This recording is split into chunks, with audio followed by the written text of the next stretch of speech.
In section 6.5, we'll be talking about average value of a function.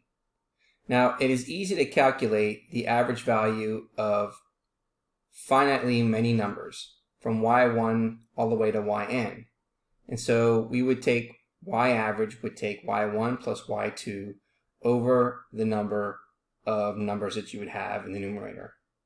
But how do we compute the average temperature during a day if infinitely many temperature readings are possible?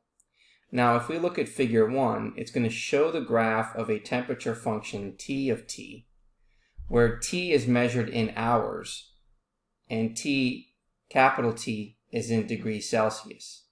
And the guess at the average temperature, T average. So therefore, here is your time, here's the temperature, and we're saying here that T average represents the average temperature. Now, in general, let's try to compute the average value of a function y is equal to f of x, where x is in between a and b. We start by dividing the interval between a and b into n equal subintervals, each with length delta x, which is equal to b minus a divided by n. Then we choose points x subscript I asterisk all the way to x subscript n asterisk in successive subintervals and calculate the average of those numbers. So therefore, we would have f of x subscript 1 plus, and so on, to f subscript n over n. Excuse me. So for example, if f represents a temperature function and n is equal to 24, then this means that we take temperature readings every hour and then average them. Since delta x is equal to b minus a divided by n, we can write n, which is equal to b minus a divided by delta x, and then the average value becomes the following. So we're going to take that numerator and divide it by b minus a over delta x.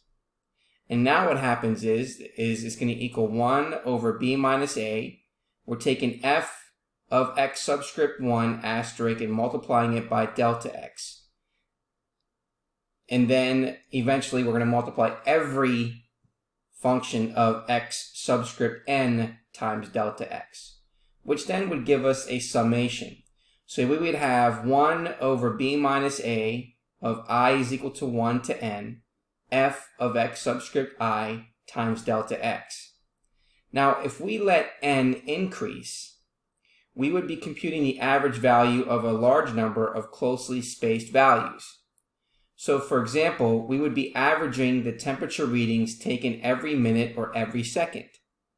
So the limiting value would be the following.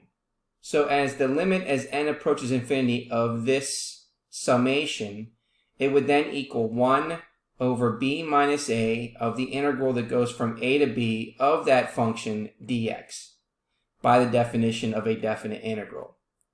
And so therefore, we have this definition, the average value of f on the interval from a to b, as the following. So the average value of the function f is equal to 1 over b minus a times the integral from a to b f of x dx.